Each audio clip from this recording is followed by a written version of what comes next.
My goal isn't to make anybody in the audience a feminist. My main goal is to kind of show that there is some hypocrisy in Rachel's beliefs, and I do think the way that she comes to her conclusions demonstrates kind of just a lack of intelligence. She thinks the first wave of feminists were made up of occultists, mystics, communists, and socialists funded by wealthy industrialists. I'm not sure what wealthy industrialist means. I'm assuming the Jews. Stardust insinuated that I'm talking about Jewish power. It's actually not the case. The same wealthy billionaires on Wall Street who funded the feminist movement are the same ones who actually funded the Bolshevik Revolution.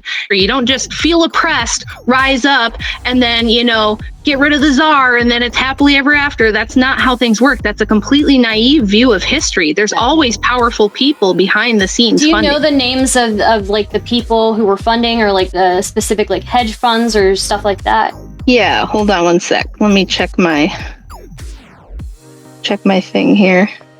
Mary Wollstonecraft is parading around Europe, having threesomes, screwing around with some of the prominent intellectuals of her day who are funding her trips all over the world to give little speeches and write little pamphlets. Nobody put her in jail. Nobody told her she couldn't do that. She didn't even really get any societal pushback. She has a wealthy financier too? Huh?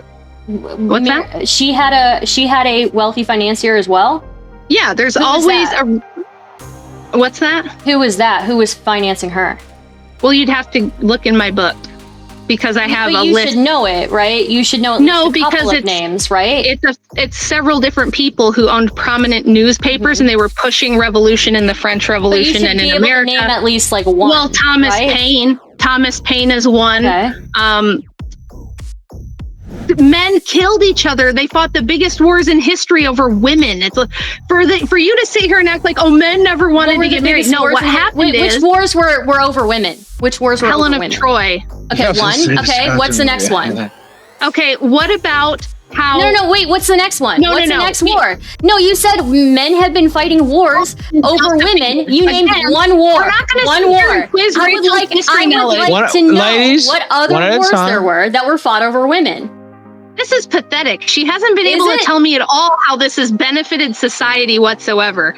Feminism good because even though you haven't been able to tell me more than one war that's been about women, you're making claims that you can't back up. I have to ask you for additional information every time you make a claim. Me on history, every time you make a claim, I have to. It's like pulling teeth with you. You don't know your own facts. You will make one statement and then not be able to back up your statements. How many wars have been over women? Can you name them for me?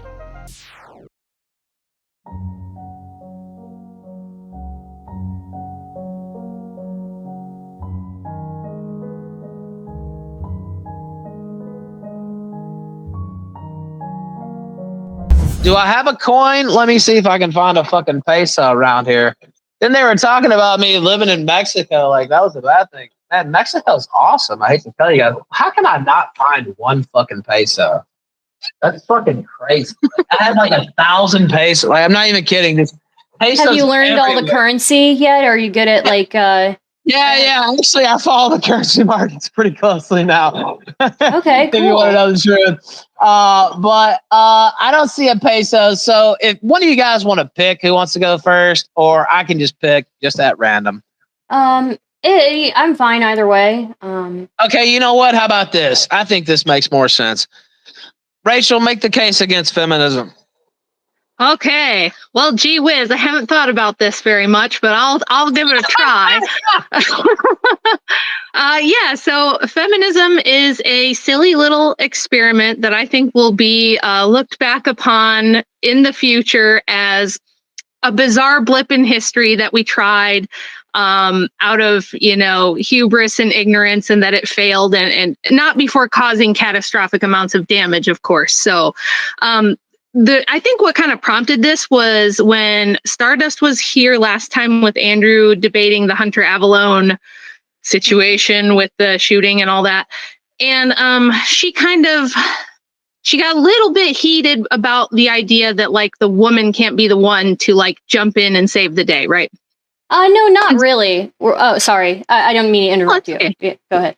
Sorry. Yeah. Well, I mean, there was something there with like between you and Beckett, and you were like, I don't want to be rescued. And if you try to rescue me, I'm going to like dump you or something like that. And I was something along those lines. Maybe I can explain it a little bit better, but yeah. But essentially I got irritated because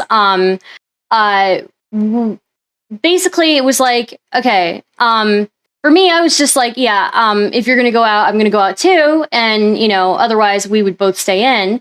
But if you're going out, I would go out. And it's not like you can stop me. And the thing that irritated me, it's not that he wanted to protect me. That's totally fine. What irritated me was him being like, well, yes, I can. And it might be true that he can. It certainly is true that he can. I just didn't like that statement, right? Because our relationships never worked that way. It's never worked that way in particular.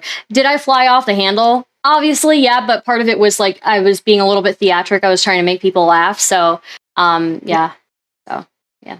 Yeah. So that just kind of prompted for me, like, let's have this debate again about the nature of things because Andrew's kind of famous for making this argument. I always make this argument as well that, when we're talking about egalitarianism and saying it's like an illusionary pipe dream, we're just giving a description of what's real, in the world around us. Mm-hmm. And to the extent that women have rights, they have it at the behest of men who are willing to enforce those rights for them. There's a viral clip most of us probably all saw. If you guys saw this female judge who there was like a hearing for this violent felon who wanted to be paroled, and the judge said, no, I'm not going to parole you. And the guy went nuts and jumped over the thing and like started attacking the judge. Well, men had to rush in and pull this violent felon off of the female judge. So people often will say, oh, but women can have power. Women have power now. It's not just the men. Look at the female judges. Look at the female senators. Look at the female cops. And it's like, yeah, but whenever it comes down to it, it's always going to have to be men who are going to enforce whatever illusion of power these women have. So the judge can make a ruling, but who's going to be the one to drag the violent felon off to jail? It's not going to be a bunch of women, So my thing is just to say that trying to force egalitarianism on people, not only does it have a ton of horrible effects on society, which we can get into if you guys want, but it's just kind of a pipe dream. You just have the illusion of having rights because there are men who, for whatever reason, are willing to enforce it. And I think we're heading toward a point where most men are starting to struggle to find reasons to enforce women's rights at all anymore, because not only are men getting the short end of the stick, but so are women and children and society at large. So that's kind of where I wanted to go with it. Okay. So I guess I'll do my opening. Everybody here knows me, but just in case, hi, I'm Stardust. I'm here to kind of explain what feminism is about, what it's not about, and kind of like try to understand where Rachel gets her ideas from. My goal isn't to make anybody in the audience a feminist. My main goal is to kind of show that I think that there is some hypocrisy in Rachel's beliefs, and I do think the way that she comes to her conclusions demonstrates kind of just a lack of intelligence. So feminism is the belief. Sorry. Feminism is the belief that ensuring women's freedom and equality of opportunity in all spheres of life is a crucial priority. Again, that's equality of opportunity and freedom, right? And that can be in a wide variety of ways, right? It can be social, political, economic, or personal in nature. Beyond that, feminism is super diverse in thought.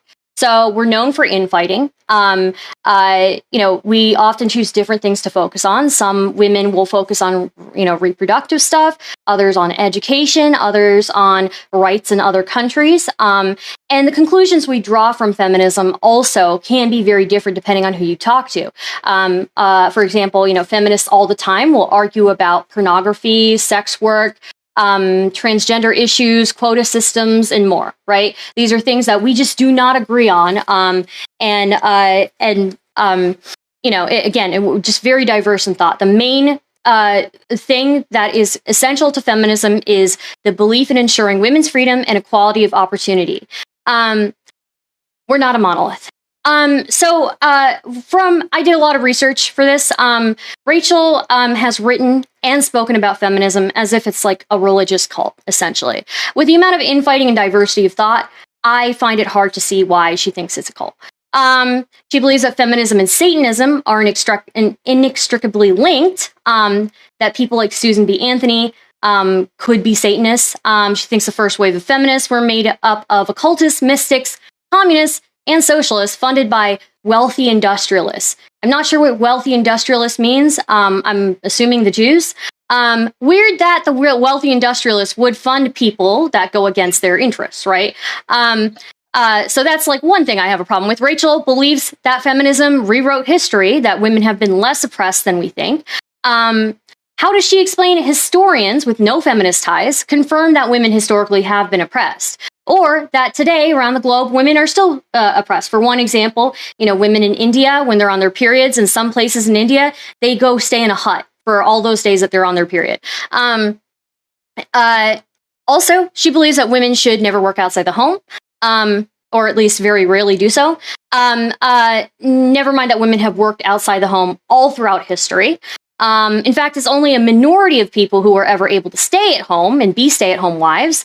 In fact, I would go so far as to say it's the wealthy elites who historically ended up having stay-at-home wives, and they ended up hiring female workers, actually, to help their stay-at-home wives. So even in the most traditional societies, women still did work outside the home. They were just segregated from men. She also believes that feminism's goal is to destroy the family and discourage motherhood. I just find that ridiculous because feminism has historically helped families. If you want to name a movement that has advocated against child labor, in favor of family and medical leave, in favor of maternal mortality reduction, and in favor of security for stay-at-home moms, that's feminism. So yeah, that's basically all I have to say about this.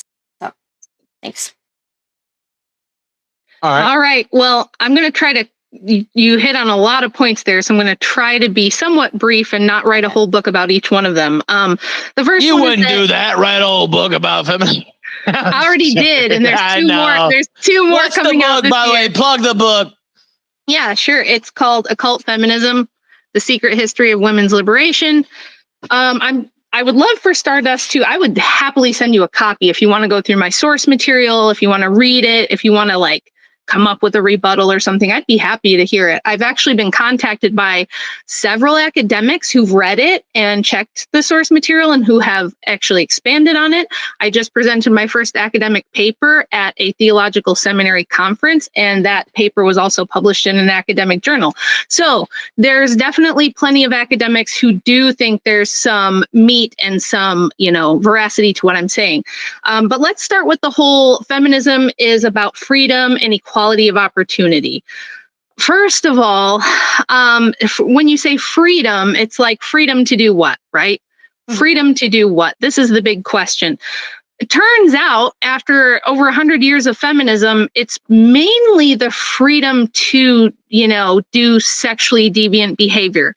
It's mainly the freedom to break up your family. It's mainly the freedom to leverage the state against men in what I would say is a very unfair way.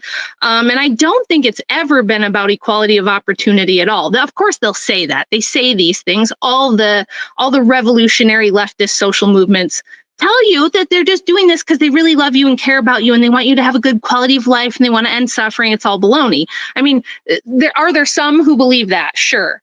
But the people who are behind these movements, it's not about that. And Stardust made the statement that, she doesn't understand where I get this idea that the feminists wanted to destroy the family. Well, I'll tell you where I get the idea. I get it from feminist writers themselves.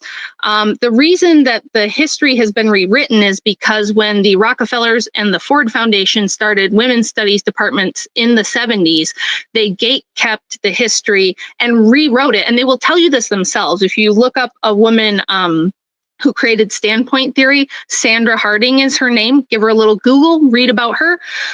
She says that we have to rewrite the history from the standpoint of the oppressed woman because these evil white men are going to tell you that there's such a thing as an objective historical timeline of events. Well, she doesn't believe that that's true. She thinks that what you have to do is find the most intersectionally oppressed person who, from her eyes, would be maybe like an indigenous LGBT woman of color who's disabled or something, right? And she would say that that person has the most levels of oppression through which to view the history. Therefore, they're going to have the most accurate take on how the history happened. And this became the dominant narrative of women's studies departments in the 70s because Nelson Aldrich Rockefeller found Sandra Harding at his experimental university and promoted her and funded her and pushed her through all of the Ivy League schools. So that's how that happened. But furthermore, beyond that, as far as oppression, if you want to argue about women's oppression, I'm kind of known for posting things to Twitter, to my Instagram, like old suffragette pamphlets, old pieces of propaganda from anti-suffragists as well as suffragists showing that women did not want suffrage. Women didn't want feminism. It was deeply unpopular. Only about 4% of women historically even wanted to have the vote. And this is because they said, we actually have a lot of privileges and protections that we gained under male suffrage that we will lose if you make us politically equal with men. We will become just another voting bloc. We'll become just another lobbying arm. We won't have a moral high ground from which to, protect the interests of families and children. And that's exactly what happened. As far as women working outside the home, it's true that some women did work outside the home, and I'm not against women ever working outside the home. People are very bad at hearing what I actually say. They only hear what they think I mean, right? So if you're a young, unmarried woman and you want to have a job for a while, I think that's perfectly fine. It's historically been perfectly fine. My grandma, who's 97, worked at a grocery store from the time she was about 16 until she got married when she was 19. No problem with that. Once her kids grew up and moved out, she got a little part-time hostessing job at a restaurant to work with her friends, get out of the house, have some fun. No problem with that at all either. And women certainly prior to the Industrial Revolution worked. They just tended to work on the family homestead. They might, if you were an unmarried woman, you might be like a school teacher. You might run an orphanage, something like that. So yes, women worked. But women did not work outside the home en masse until the 1970s. If you look at the statistics on this, prior to 1965, the number of married mothers who worked outside the home was like 5%. By the time you get to 1980, that jumps to almost half of married women with school-age children at home entering the workforce. Now, you almost doubled the workforce in about a decade, which had a major effect on men's wages, stagnated them, and made it to where we no longer have a family wage. We have an individual wage, which made it extremely hard for families that do want, a single income and mom to be at home to do that. And this pushed even more mothers into the workforce. So now we're kind of stuck in a vicious cycle where even the moms who don't want to be in the workforce kind of have to if they want a decent standard of living. So it's more complicated than reading the feminist propaganda of our day, which just tells you that women were chained to a stove and oppressed. You could beat them and grape them. They couldn't read, they couldn't write. All that stuff is nonsense. And I take several chapters in my book to prove that I know that's not a claim you can just make, right? So I'll just kind of start with that. Okay, so to start off, if feminism is freedom, it's freedom to engage in sexually deviant behavior and stuff like that. Freedom to engage in harmful behavior. Again, I would point to the fact that, again, feminism is not a monolith. Not every feminist agrees with engaging in sexually deviant behavior. There's a huge group of feminists who don't agree with sex work, me being one of them. I don't think it's really accurate to just characterize all of feminism being about freedom to engage in sexually deviant behavior. It is specifically about like equality of opportunity for women and this giving women the same types of liberties that men would have. Right. Can you give me an example, like a couple of examples of what things you think women weren't free to do before that they are now and why that's good? So, I mean, obviously we're going to disagree on this, right? But like, obviously voting was one of them. working outside the home. You know, I mean, working was always, again, something that women did, but women often advocated, or feminists specifically advocated for more equality of opportunity in workplaces, less like hiring discrimination. Right now, you know, some discrimination is okay, right? If somebody is able to like lift heavy things, right? And also, okay, let's just start with the voting thing. Are you aware of the fact that also one at a time? Hold on, wait, one at a time. Let's Stardust finish her point there, and then I'll let you get in. Sorry, I have to be my mod self here. Go ahead, finish your point, Stardust, and then I'll let you get in. Yeah, I mean, yeah. Unless you forgot it, and then don't worry about it. I forgot it. Yeah. But if you're going to bring the point that like most feminists, or most women, not feminists, most women didn't support the right to vote, that's fine. Most people did not support Martin Luther King when he was around, right? And you know, doing some quick reading, it seemed like Christian women didn't want to vote at first, but then helped push the amendment. So it doesn't seem like it was, you know, initially, yeah, maybe women didn't want the right to vote. Maybe they didn't think they needed it, but it seems that, you know, a lot of them adopted and changed that belief. So. Well, what I would say to that is most men could not vote until right before all women could vote. So both in the UK and in the United States, there were large sections of the male population who also couldn't vote until right before women could.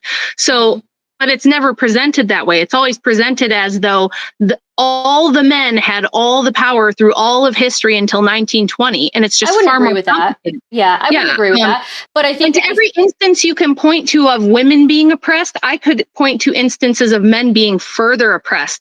For example, only 40% of men historically have ever been able to reproduce, whereas 80% of women historically have been able to reproduce. Wait. 4% of men, really? Is that true? I think 40. Yeah. Okay, I was going to say. Yeah. 40. I don't know that. Twice. Each of us has twice as many female ancestors as male ancestors, right? So. Yeah. Go ahead. Yeah. So I'm just saying it's a huge genetic advantage that shows you that women had one of the greatest powers there is, which is the power of mate selection.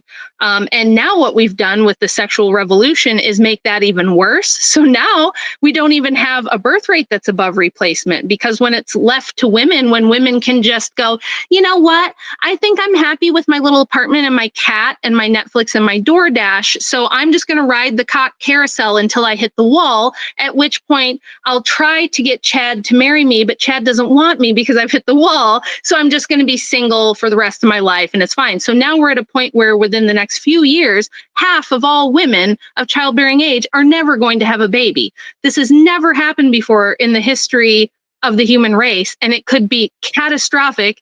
It might be a species-ending event. And so far, the women I've asked about this tell me, hey, if the species has to end for women to be happy, then that's just how it's got to be. But one more thing that I forgot to address was this wealthy industrialist thing, because Stardust insinuated that I'm talking about Jewish power. It's actually not the case. I know there's going to be some people in the audience who aren't going to like to hear this, but the people who funded feminism were the Rockefellers, the Ford Foundation, the Carnegies, and a few of those. When I say golden age industrialists, those guys are white Protestants. Okay. So yeah, I hate to disappoint people because everybody thinks I'm going to get to that. Now, on the Marxist side, there were more of those, but even there, it wasn't completely a Jewish power play. It's more of something that some of them jumped on the bandwagon later. But it was really like Anglo elite wealthy industrialists who funded this because they wanted women working in factories at a low wage. They wanted the kids to be raised in, mandatory public schools so that they could indoctrinate them with kind of a technocratic, industrialist view of the world that was going to make them into good little worker bees. This is something that they write about as well. If you go to the Rockefeller Foundation archives, they brag about this as though it's a wonderful thing they did for everyone. Okay, so if it was wealthy elites, regardless of whether they're Jewish or not, that were funding this, why would they fund a movement that it in all likelihood would make them less likely to be those wealthy elites, right? It didn't. It didn't. Take a look at how things are right now. So they passed all this at the same time. It was the same little group of guys who went to the Jekyll Island Club and created the Federal Reserve Banking System, the Federal Reserve Act, and they also created the Income Tax Act. So they got the Federal Reserve Bank set up, they passed an income tax, and then they passed women's suffrage. They were the ones who funded this and got all the senators and congressmen talked into it because, like I said, it gives them this huge pool of cheap labor.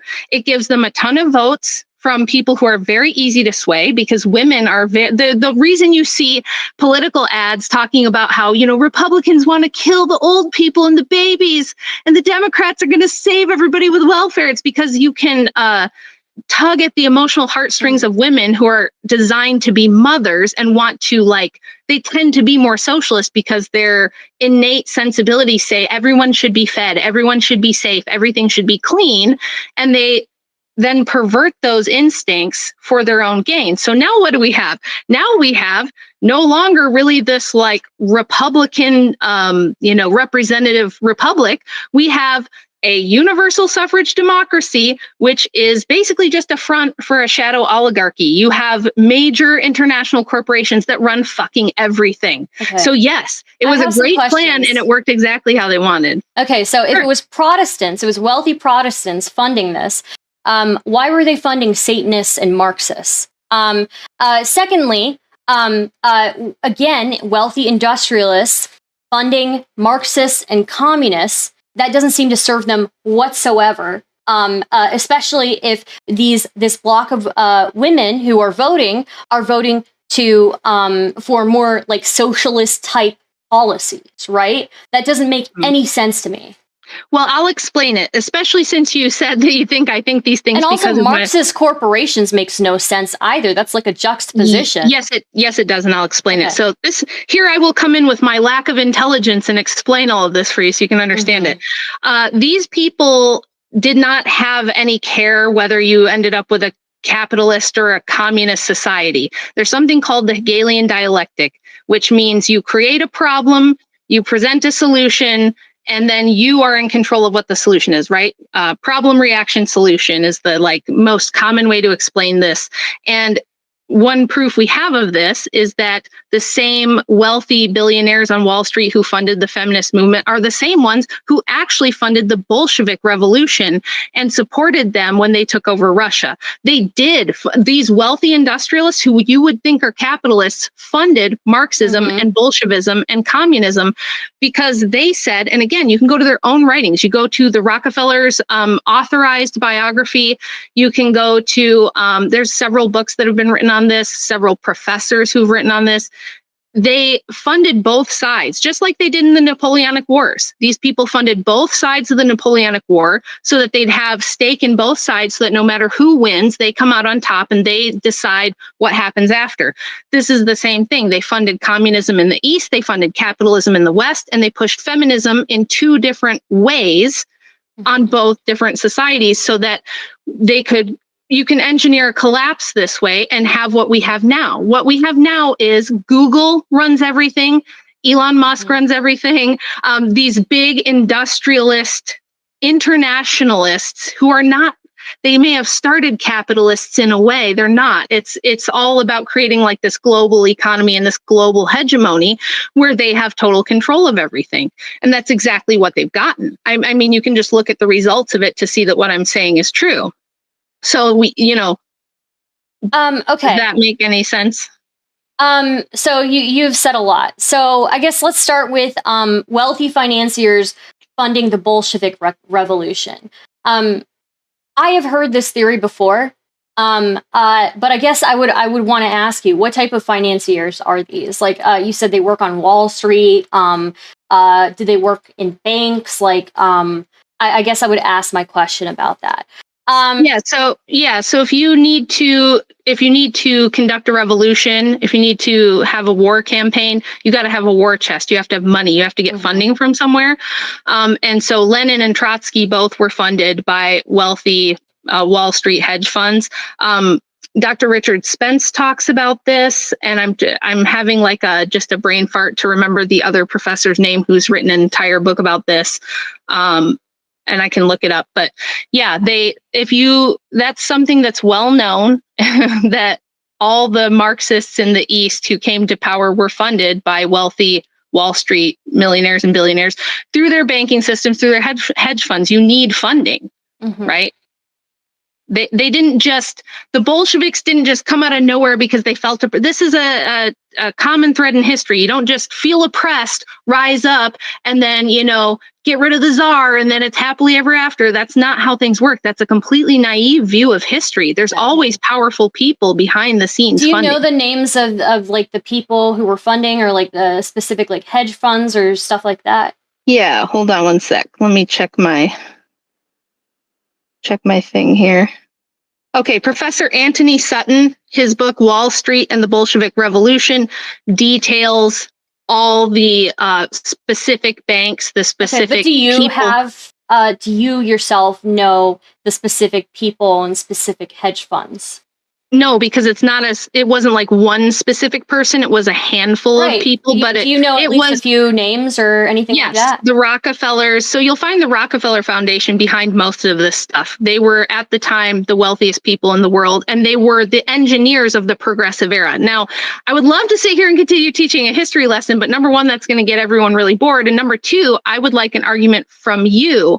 When you told me that feminism wanted to give women freedom of equality they didn't have before. And you said equal opportunity in the workplace, and you said voting. So we already established that, this country was not founded as a universal suffrage democracy. It was supposed to be a limited representative republic. Okay. So Black people didn't always have the right to vote. A lot of men who weren't landowners didn't always have the right. There were plenty of people who were oppressed, I guess you could say. Women were not special in this regard. So that's one thing. Also, I hate to interrupt, but Jacob Schiff is one of the people who funded the Russian Revolution. But anyway, sorry, go ahead. Yeah, the Schiff family. I know that's a little bit of an interruption on one side, but anyway, but go ahead. Sorry, I interviewed Ron Unge recently, so yeah. So I didn't happen to know that. But anyway, go ahead. Yeah, I was just saying, so yeah, women can vote, I guess, but they didn't vote for a long time. They didn't even start to become a major voting bloc until the 80s. Again, once you push them all into the workforce and they're all paying taxes, then suddenly they want to vote, right? And now they actually outvote men. Now they're actually a bigger voting bloc than men because there's actually more women in the workforce than men. Yet men still have all the most dirty and dangerous jobs that run all the infrastructure and create this world that allows women to do what we're doing right now, right? You and I can sit with our cute stuff in the background, and we can put on our makeup, and we show up on Ralph's stream and we argue about feminism. We couldn't do any of that if men didn't build the infrastructure, the internet. Who put the satellites up there that we have this internet? Not women. Who built your computer? Who do you call if your computer breaks? Do you think that women would be accepted? Do you think women would be accepted in media at all if it were not like feminists pushing for women to be more widely accepted? In media, you mean like mainstream media, or just you and I talking on a live stream? In general, you and I talking, right? This would without feminism, this would probably not be approved of. Well, I don't know. That, you think that because you've been told that by feminist propagandists. But how was it that in the 1700s, Mary Wollstonecraft is parading around Europe, having threesomes, screwing around with some of the prominent intellectuals of her day who are funding her trips all over the world to give little speeches and write little pamphlets? Nobody put her in jail. Nobody told her she couldn't do that. She didn't even really get any societal pushback. She has a wealthy financier too? Huh? What's that? She had a wealthy financier as well. Yeah, there's always what's that? Who was that? Who was financing her? Well, you'd have to look in my book because I have a list. You should know it, right? You should know at least a couple of names, right? It's several different people who owned prominent newspapers, and they were pushing revolution in the French Revolution and in America. Name at least like one. Well, Thomas Paine. Thomas Paine is one. Okay. I would have to just look because, I don't have all of this at the top of my. I'm usually pretty good with the facts, but do you have an argument, or are you just going to quiz me about my knowledge on feminism? You brought up Sutton, right? And if you talk to historians, it seems like Sutton is not very valuable as a source when it comes to the Bolsheviks, right? The Bolshevik Revolution. So that is one thing I would say about, like, you know, financiers in America funding the Bolshevik Revolution. Secondly, it seems that, okay, feminism, first wave feminism was financed by people who didn't have the working class interests in mind, yet feminism has been pretty focused on working class women and their ability to succeed within society, right? Yeah, Sutton seems to be, like, widely discredited. So no, he's not. He's passed on now, but he was a very well-known and respected Ivy League professor. There's always people who have different, you know, takes on history and things like that. But as I said, who's in charge of the narrative of feminist history now? It's women's studies departments. Do you think anybody says to themselves, I'm going to become a professor of women's studies because I'm not completely already indoctrinated with feminism? Of course not. The only people who go into this field are people who think these feminists were like epic heroes. I know, because when I do my research and I listen to lectures from any of these women, all they do is just gush and, oh my God, she was just so amazing. And she told the patriarchy, screw you, I'm going to do what I want and I'm going to have free love and screw all my boyfriends out of wedlock. So the people who study the feminist history and gatekeep it, and by gatekeeping, I mean they physically have a lot of the records in their, you know, libraries that you have to ask permission to go get the records and things like that. So they can create the narrative. And are many people going to want to go against the mainstream narrative and be under the kind of scrutiny that I've been under or that Sutton's been under? Not really. Do you think initial feminists would want to go against the mainstream narrative either? What's that? Do you think mainstream feminists would want to go against the traditional narrative either? Especially you're bringing up that most people didn't want women to have voting rights. Most women didn't want women to have voting rights. How much of that was because they didn't want to go against the main narrative? It wasn't because of that at all. Because how do you know that? I can tell you how I know that, because I've read their writings. There was larger membership in anti-suffrage groups than there was pro-suffrage groups. Right. And these women had public debates. They wrote their own tracts, they wrote their own pamphlets, they had their own posters, they had their own organizations that had mission statements. And if you go back and read them, they made excellent arguments. They said, look, this is going to destroy the nuclear family. This is going to increase divorce. This is going to ruin the moral fabric of society, because you're going to have a bunch of, you know, kids being born to Lord knows who. And if you go back and read the writings of feminists like Alexandra Kollontai, who was the premier Bolshevik feminist, she was the commissar for social welfare, one of Lenin's most powerful broads, right? And also a spy. She said specifically, and you made this claim that, oh, why would they want to destroy the family? Well, I'll tell you why. She said, look, if you want to get rid of private property, and you want to get rid of, you know, capitalism, you want to give everything to the state, then what you have to do is destroy the family. People can't know what their paternity is. People shouldn't know who their dad is, because that's how private property and private wealth is passed down, is through the father.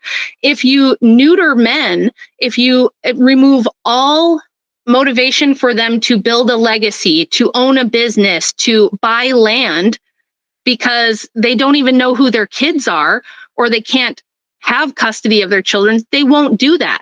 And so she formed creches, which were these daycares, and pushed all the women into factory work and told them all, you need to stop seeing yourselves as mothers and you need to start seeing yourselves as labor units. You are a labor unit, and your child doesn't have a daddy. Lenin is their daddy. You should see Lenin as your husband and as your children's father, and that there shouldn't be private property. And she even advocated, she was the one who got marriage removed as a sacrament of the church, made it a flimsy legal agreement. Russia was one of the first places to have no-fault divorce, and they were the first country in the world to legalize abortion, and it was all because of her. And she said the reason for this is to make sure that nobody can pass down private property or wealth generation to generation through the father. And she encouraged people to do communal living and communal raising of children. She wrote several like puff pieces of like, women's romantic fiction about women who had polyamorous relationships, didn't know who their baby daddy was, and how this is actually really a great thing. And it's a good thing because then we don't own each other. We all work for the state, comrade. We all work for Lenin, right? So it was intentional. And I know I'm one of the only people that goes back and reads all their boring writing, but they tell you exactly what they believe. Sure. Read her autobiography of an emancipated communist woman and tell me if I'm wrong. Marxist feminism is not even mainstream today, right? Oh, it is. No, it's absolutely mainstream. Liberal feminism. Liberal feminism is the prevailing, most popular form of feminism. Not in the academic institutions. Even then, right? Like I said earlier, feminists are not a monolith. We all argue with each other constantly. We do not agree on anything. And when it comes to this person making an argument, what's her name? Colin Tai. Yeah, Colin Tai. The idea of the nuclear family is also something that's relatively recent. We had intergenerational families before, and with the advent of the nuclear family, you had people being more isolated from their in-laws, from their grandfathers, grandmothers. And in the past, you did have more of a community raising children. You had the extended family. You had grandmothers and grandfathers who were also contributing to raising these children. So, yes, you can claim that Colin Tai, was putting all these ideas out there, but how mainstream were those ideas really? In reality, when it comes to women working, a lot of the reason why women push other, younger girls to learn skills and learn how to work is that you never know what's going to happen to a partner. You don't know if they're going to die. You don't know if they're going to become disabled. You don't know if they're going to run away, right? So you do need to have the ability to go out and work if your family needs it, if your children need it, right? Okay. Well, the first silly thing you said there is that there's this false dialectic between you either have a nuclear family or you have an intergenerational family. It's not an either or, it's a both and. So you've got your mom and dad and your kids who live in a home, but they would traditionally have moms, dads, cousins, aunts, uncles, grandparents, all living relatively nearby. You know the definition of nuclear family? Yeah. When you say the nuclear family, you're talking about the mom and the dad and the kids, right? But it's not a choice between the two. You people do this all the time on the left. You act like we have to choose either the nuclear family or intergenerational families. Now, we don't all have to live like people who have 7 generations in one house. We can have mom and dad and the kids in a house and then have grandma and grandpa live down the street. Our cousins are next door. My sister and brother live across town, right? That's what America was. That's what most of the West was for the last several centuries. That's fine. But feminism destroyed both of those things. It wasn't. And when you say how mainstream was it, again, Alexandra Kollontai was the commissar for social welfare in Russia. She was the number 3 most powerful politician in Russia.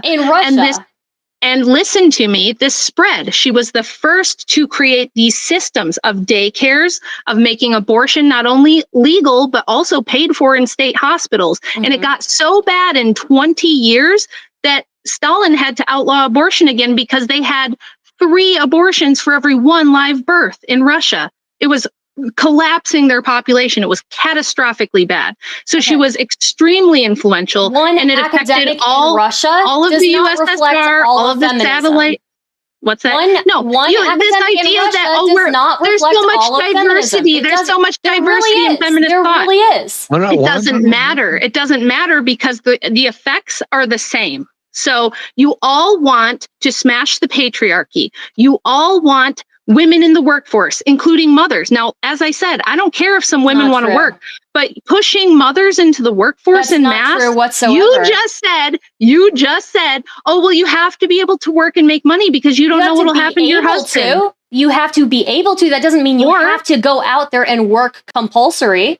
Well, you'll find plenty of feminists who are totally fine with stay-at-home moms, totally fine with. No, they're not. Yes, they are. I'm a stay-at-home mom, and they're relentlessly attacking me. They're trying to prove that I worked at some point in time, therefore I'm a hypocrite. Or, well, that's a nice privilege for you, but not all of us are that lucky. And then I say, wait a minute, you just told me you're fighting for the right to work. But then you say, I'm privileged because I don't work. It can't be both. You have to pick one. It can't be both of those things at the same time. It's bullshit.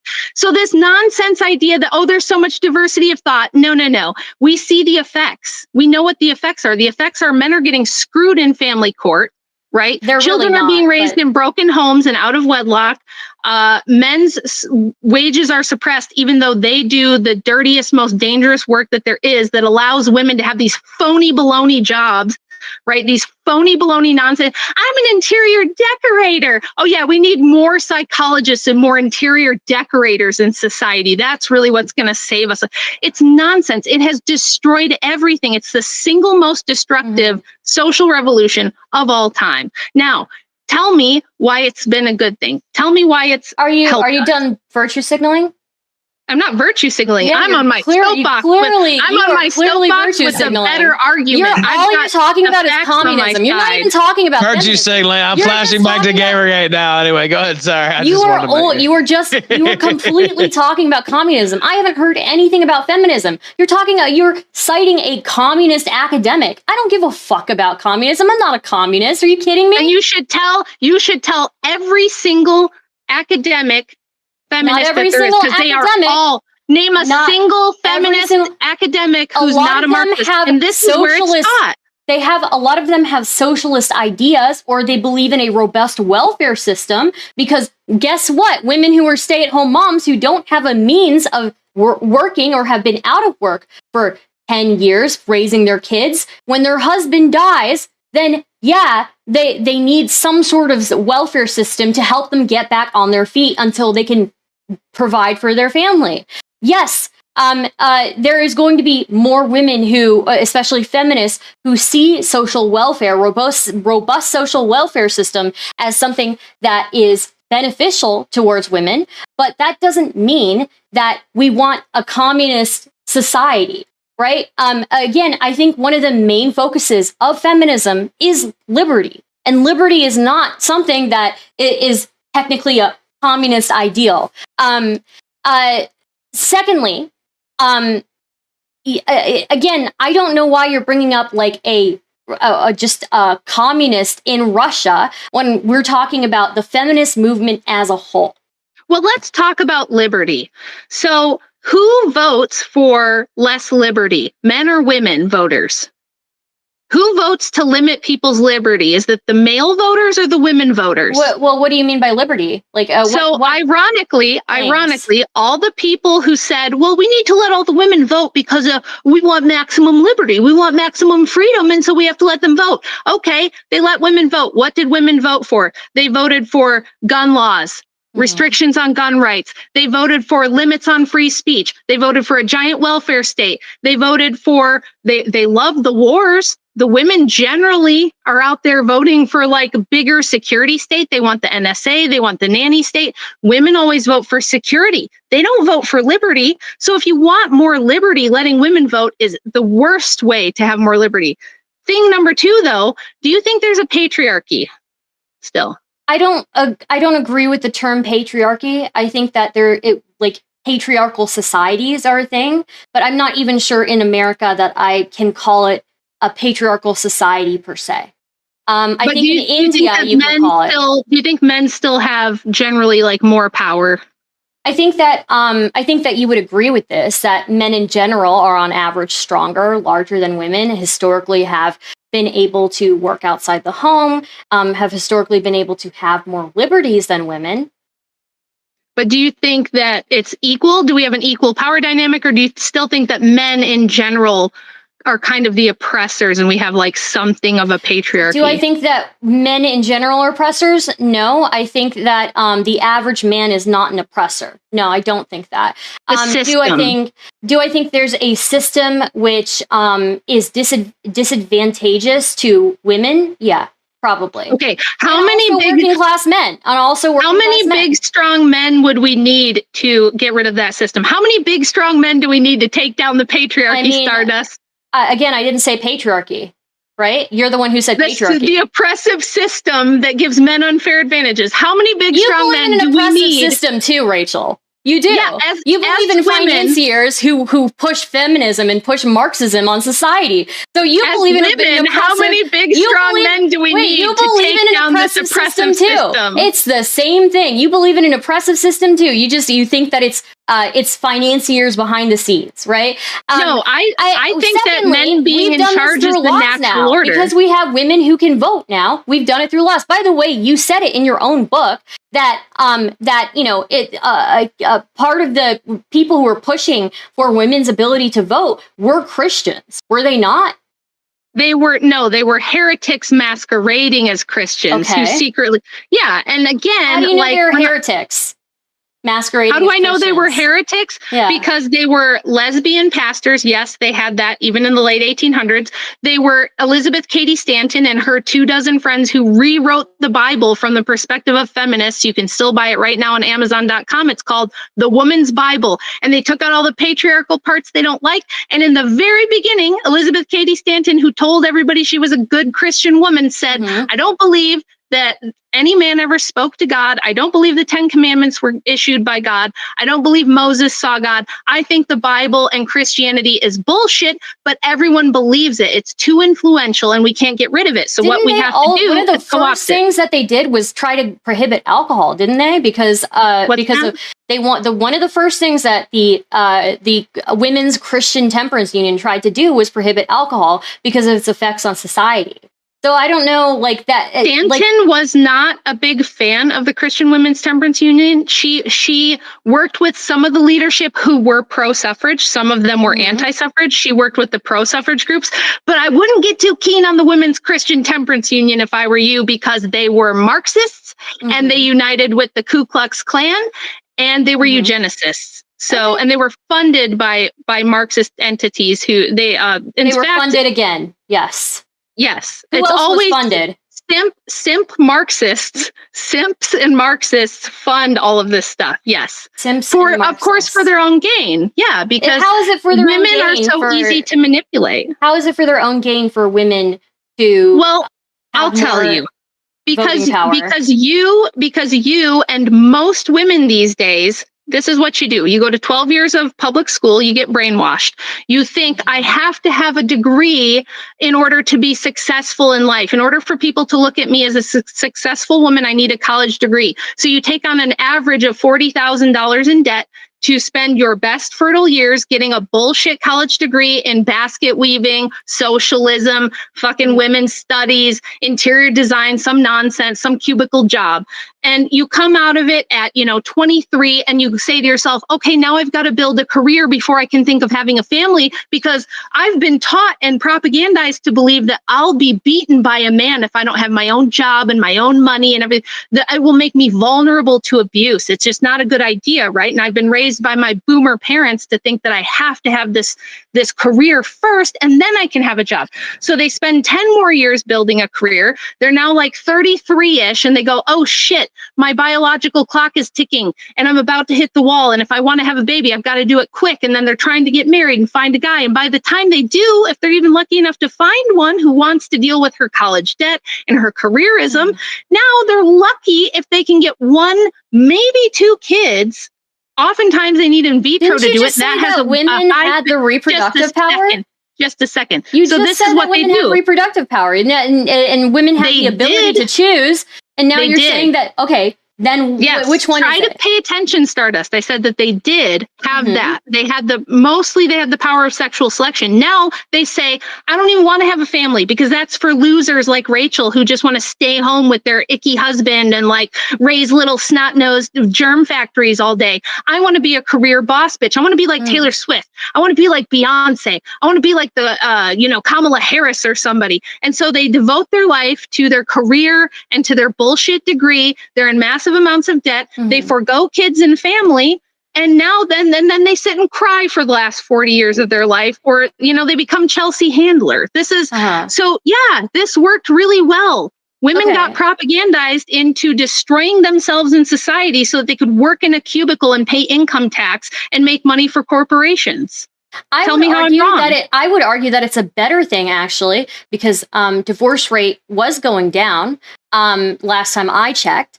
Only because nobody's getting married anymore. That's not true. That's not how that statistic works. That is not how that statistic works. It is a percentage of existing marriages that they calculate the divorce rate off of. So less people, percentage-wise, are getting divorced. Has nothing to do with how many people are getting married. Secondly, even if less people are getting married and they're waiting longer to get married, I would argue that that's a good thing because we have less people who are going to get married to the wrong person and then end up getting divorced, or one partner leaves and then somebody has to file the paperwork. So you think that if you wait until now the average age of first marriage for a woman in this country is 30 or 31. I think it's like 31 in the UK and it's like 30 here.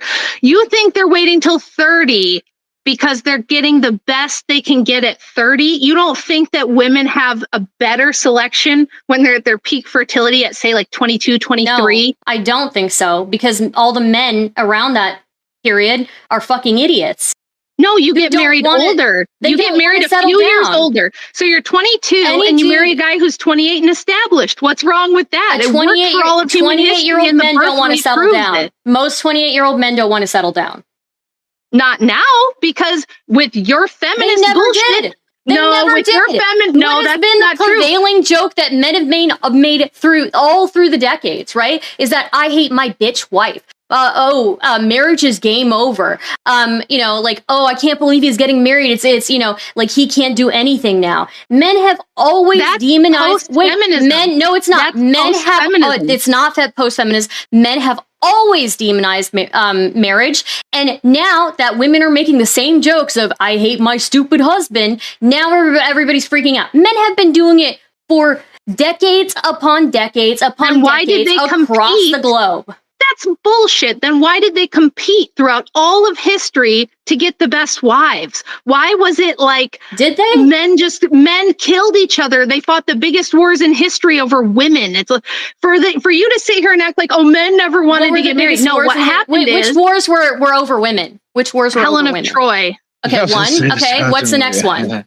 Okay, what about how? No, wait, what's the next one? What's the next war? No, you said men have been fighting wars over women. You named one war. We're not going one war. I would like to know what other wars there were that were fought over women. This is pathetic. She hasn't been able to tell me at all how this has benefited society whatsoever. Feminism good because even though you haven't been able to tell me more than one war that's been about women, you're making claims that you can't back up. I have to ask you for additional information every time you make a claim. Me on history, every time you make a claim, I have to. It's like pulling teeth with you. You don't know your own facts. You will make one statement and then not be able to back up your statements. How many wars have been over women? Can you name them for me?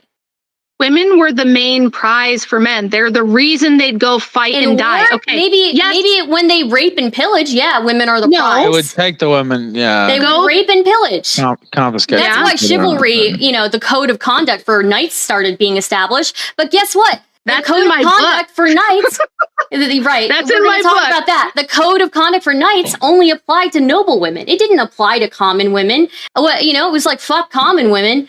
We can rape and pillage all we want, but as long as it's a noble woman, then we have to treat them with respect, with dignity. And guess what? They were usually cucks because they never got with the noble women anyways, because they were not the same social status. You're myopic. You've sat here and insulted my intelligence. You sat here and. Okay, shut up for a second so I can talk. You sat here and insulted my intelligence this whole time. Yes. I haven't heard you say one fucking intelligent thing. You don't have any shit you can back up. This is an ad hom because you're upset. You have platitudes. You're the one who ad hommed first. You sit here with your platitudes like, but historically the men were mean. And it's like, I didn't say historically the men were mean. I said way more than that. I said that the code of conduct was established for knights because knights they were known as brutes. They were known as thugs. They were basically hired thugs to go and kill people. And they had a history of acting that way. And then they established a code of conduct, a professional code of conduct. And that only applied towards noble women. It only applied to the nobles. So if you're a commoner, get fucked, we can rape what and do you kill, think, you know? What do you think life was like for average women in the time period you're talking about? You think that they just what was that life for the average common woman? Yes.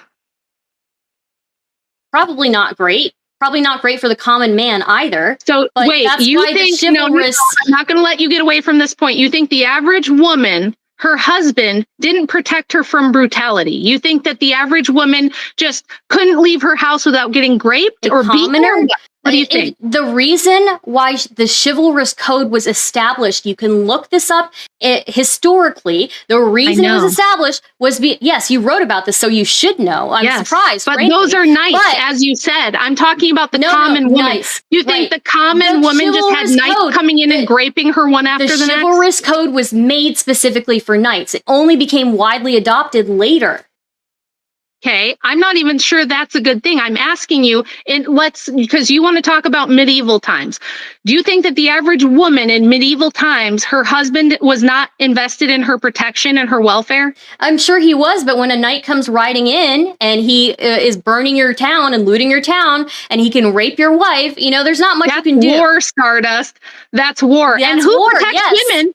Who protects women in the war? See, this is my problem with you and your bullshit on this and every other woman who tries this bullshit. Even the common woman, one at a time, ladies. One at a time. Go ahead, Your Rachel. only hope of protection from bad men in this world is from good men. Period. End of story.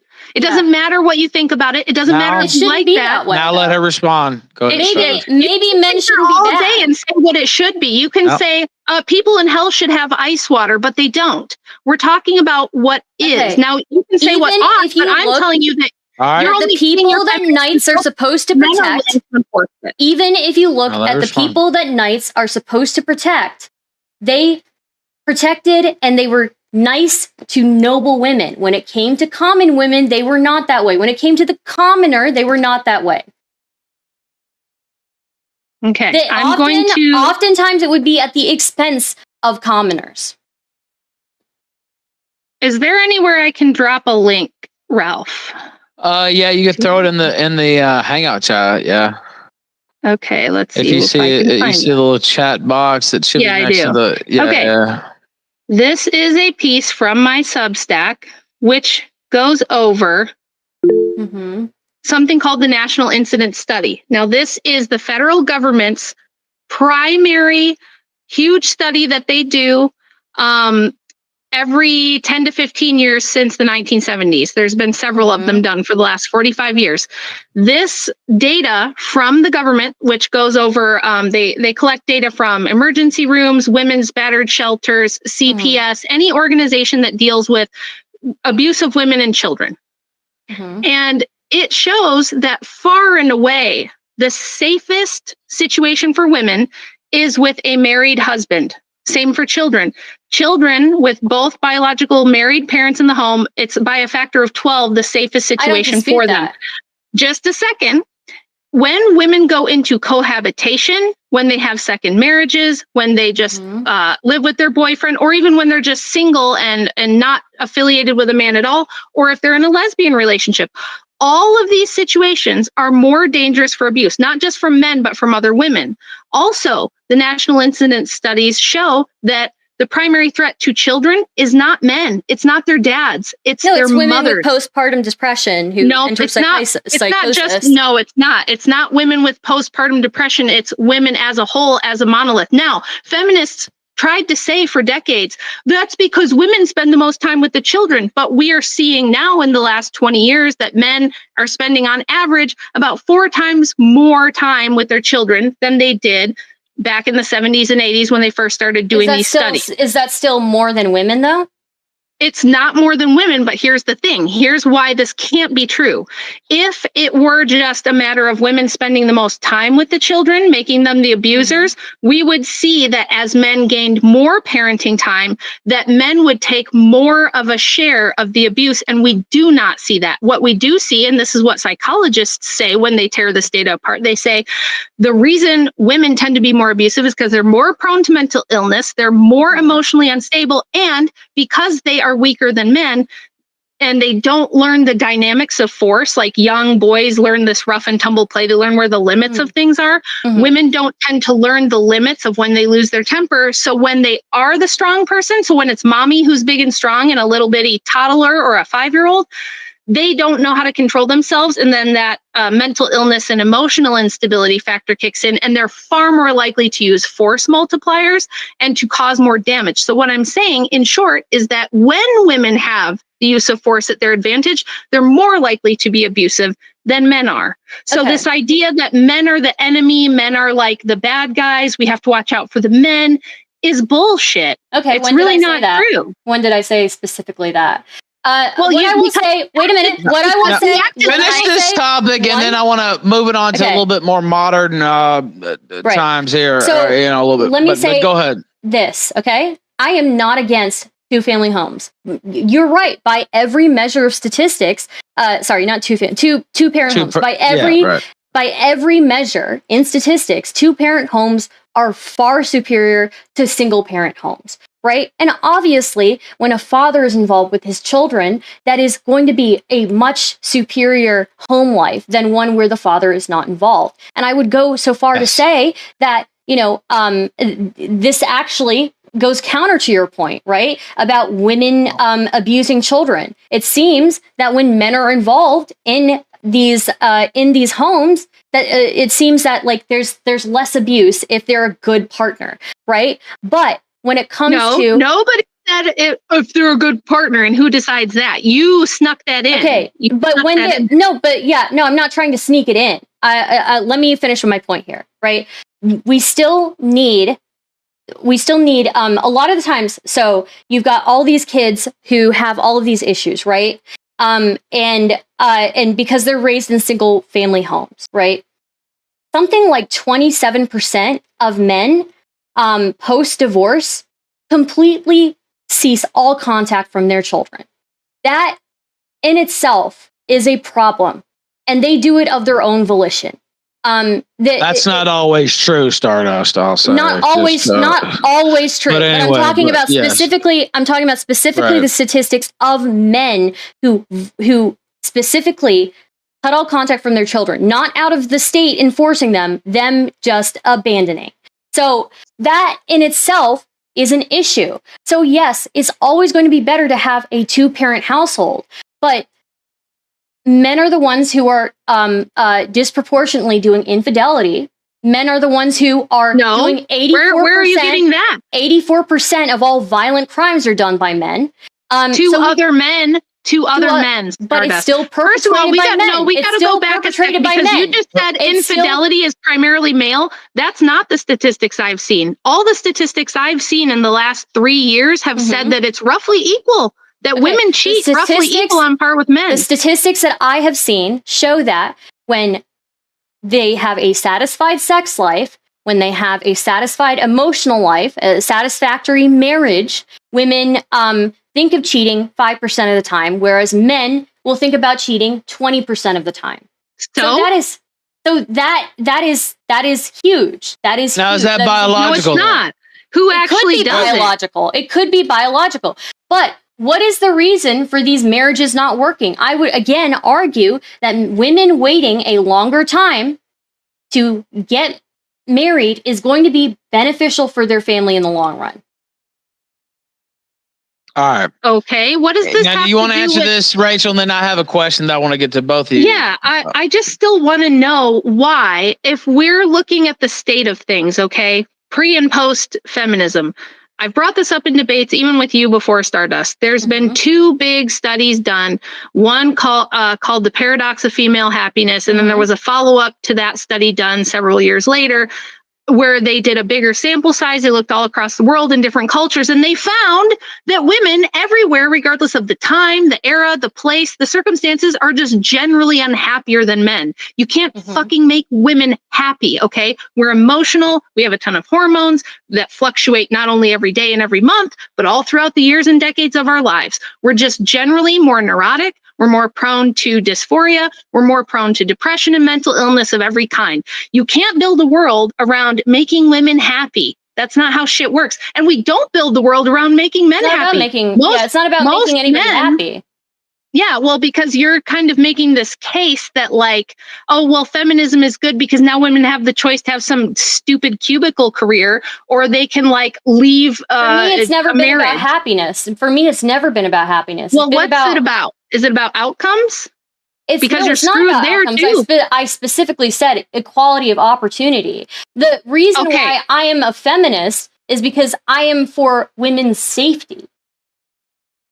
I just got done explaining to you that women are far and away safest when they're married to a man and stay in the man. Even if it's not a particularly happy, like, oh, my emotional needs aren't being met. I don't get flowers on my birthday, all this bullshit. They're still safer and more secure when they're married to a man and stay in the damn marriage. It's always been better for women. All the statistics unanimously, there's not even like an argument about this, that it's better for women. They're not happier being single cubicle cat ladies.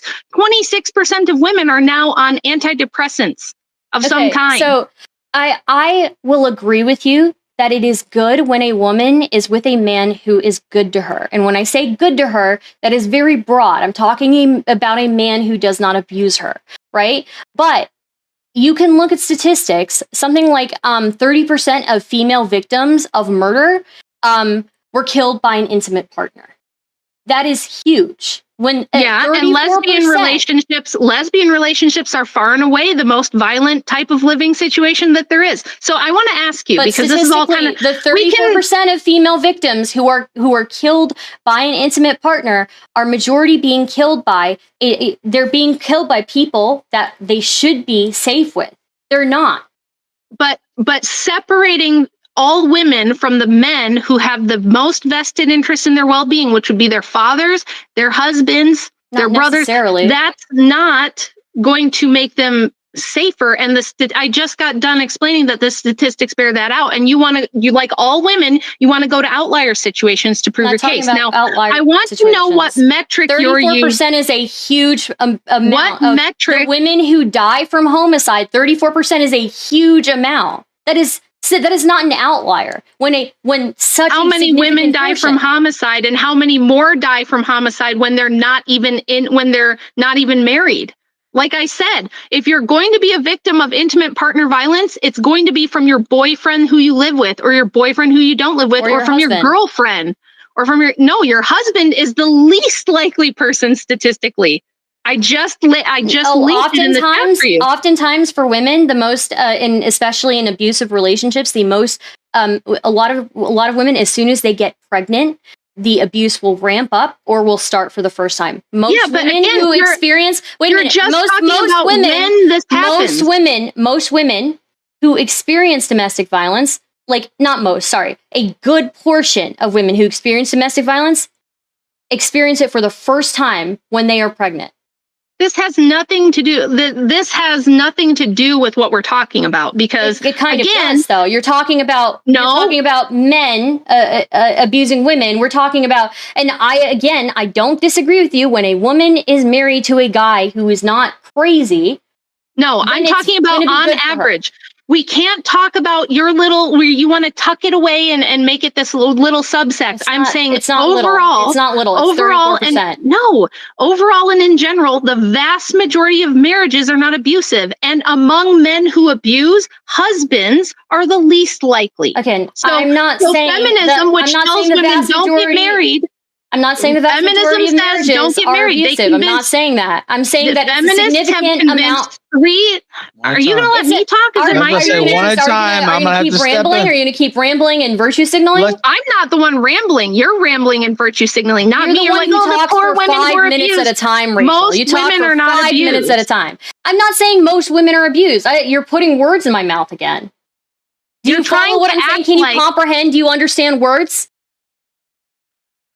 What metric are you using to try to demonstrate that feminism has improved the conditions for women? Is it outcomes?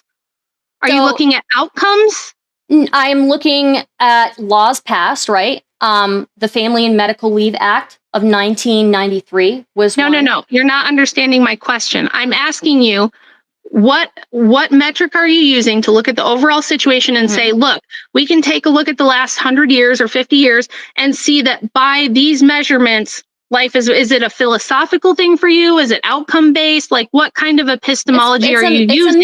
It's a mix, right? But women's education is something that a lot of feminists will push. And it's look always at statistics. Okay. Wait a minute, let me finish. You can't cut me off when you're asking me to answer your question, and you don't want my answer because fucking go ahead. Okay, all right. You're gonna ramble for another 5 minutes, Rachel? Are you gonna ask me questions that are stupid? Okay, women's education. Women's education.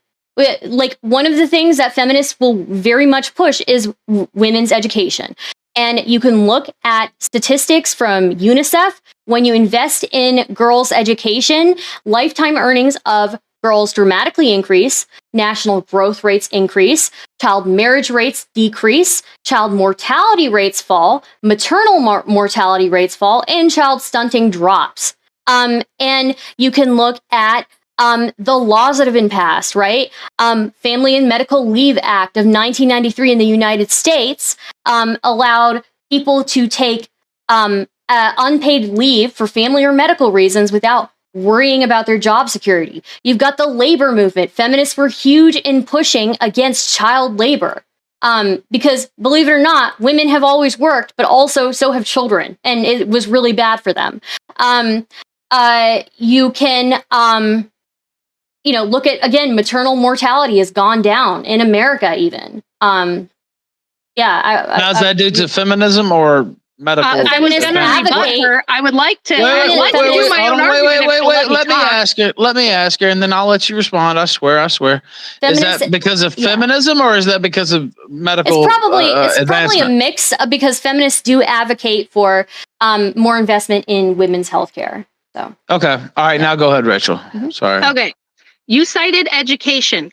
Women were above men in educational achievement since 1790, when the U.S. government started keeping track. Women had higher literacy rates, higher high school graduation rates. As soon as they got the right to vote, they started to graduate from college more. But that's, if you look back before suffrage, most men never went to college. It was like 4% of men who ever went to university. University used to be something for only a very small population of really gifted people who needed higher education. Now it's become a government scam where they just hand out loans to retards who want bullshit degrees so that they can pay it till they die. Okay. So that's number one. Feminism did not help women's education. It made women the primary debt holders of college debt. That's all it did. Okay, there's a reason why, even after 50 years of feminism, men and women, there is still a wage gap. And the reason for the wage gap is women pick retarded stuff to get a degree in. They pick jobs that pay less and are easier. They want to work less hours. They aren't as resilient health-wise. And they're like, oh, I have my period and I have to take extra days off, or I have a cold and I'm not coming in today. Whereas men will work themselves into the ground, especially if they're trying to support a family.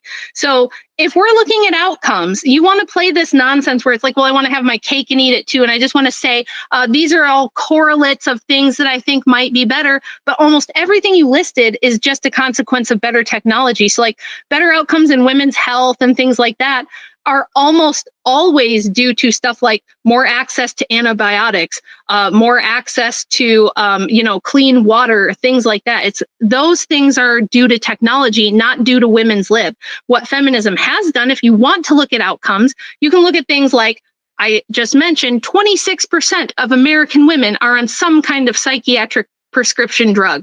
That's mind-blowing, okay? You can look at the fact that women are now the primary debt holders. We go into our fertile years holding debt, which is why the birth rates are so low. Birth rates, when I talk about that, I'm not just talking about white people, by the way. I love how the left wants to always act like I'm some kind of like Nazi person. I didn't say anything about that. For the audience who's watching, birth rates are down everywhere except for a tiny little bit of East Africa and Israel. And the only reason they're not below replacement in Israel is because of their IVF program. So Korea now has a 0.78 birth rate. The average Korean woman won't even replace herself. And as I said, if you care about like well-being and outcomes, this is catastrophic. We're already seeing supply chain interruptions. labor shortages. The Canadian and Japanese governments are now encouraging people to self-delete if they have depression or any kind of chronic illness, or if they're just a little bit old. What you're getting under feminism is a dystopian world that might end the species. And you're like, yeah, but they can have jobs though. They can have jobs though. So why do I want them to have the ability given everything we've traded, what are we getting for feminism? Do you remember why I would like women to have the opportunity to have jobs if they need it? Do you remember my reasoning for that? They had the opportunity to have jobs before. They've Not always in the same way. Stardust, you said they've always been able to work outside the home, and then you said we need feminism so they can work outside the home. Not in the same way. Not in the same way. What do you mean in the same way? They can't be CEOs. They can't be a boss. I said this at the beginning. Right? But women have always worked. They just worked in very specific jobs, and those jobs are not always going to be the most conducive to having a family or making enough money to support a family, especially if a partner dies or becomes disabled or anything like that. Secondly, I think that you have completely dismissed anything that I said that feminism has advocated for and just said, well, that's just because of technology. Well, guess what? Social pressure also has something to do with what we invest our time into. So when we invest our time into women's health and reducing maternal mortality and reducing child mortality, that is going to bear results. Yes, obviously technology is part of the reason, but advocacy is one of those reasons too. Otherwise, we could just write off anything as the result of better technology. In fact, why do we even need men? Because we have better technology. I'm not going around saying that, right? Obviously, men and women still have very distinct differences, and what men can do is very different from what women can do. But you made this point about women taking on massive college debt.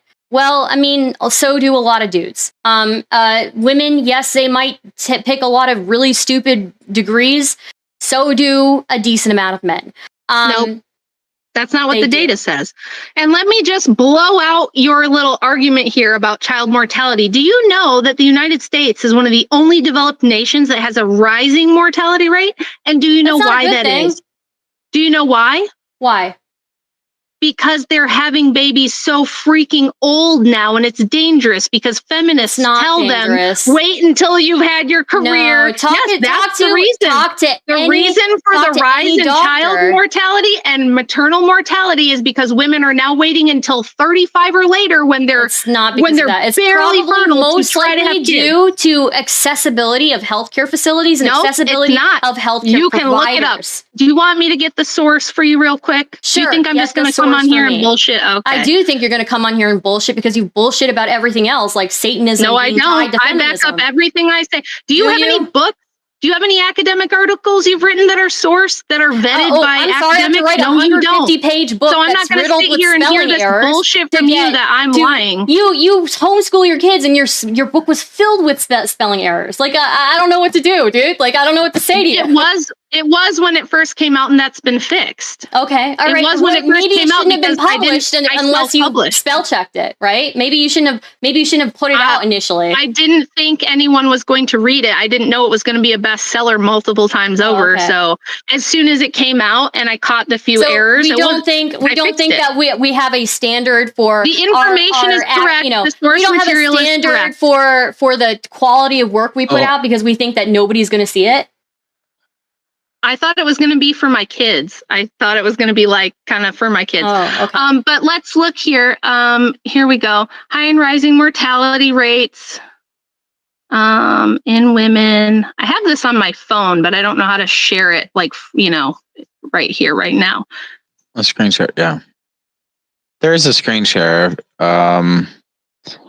If you see the little present now button. Yeah, here's the one, and it's even got it highlighted.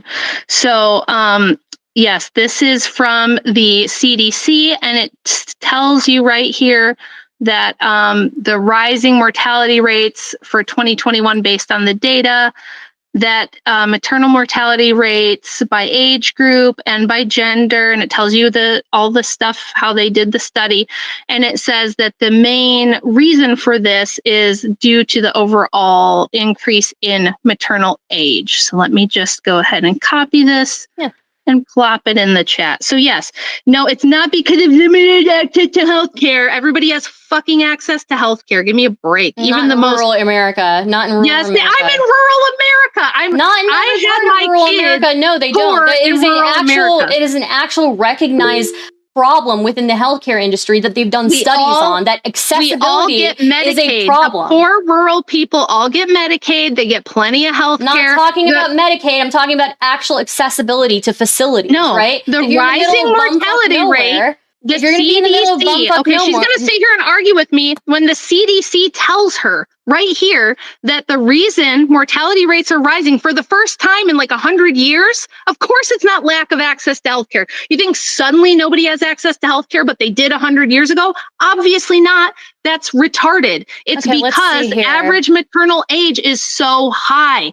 It was never this high. And I'm telling you, she's going to sit here and say this species-ending event of women just deciding to not ever bear children, or if they do, they have one when they're 40, that this is fine. It's fine because, fine. You know, women need to be able to work. Fine. We have better technology, as you said. We have better technology now. So, you know, yes. And if you haven't ever looked up what happens when you have population decline, it's a fucking nightmare, because this technological world that gives you all these advantages is going to disappear, because there won't be anyone to keep the infrastructure going. There's nobody to build and maintain this world. Women just think that they just wake up and they flip on a light switch and the lights just come on and it's fucking magic. It's just black magic. It just does it all by itself.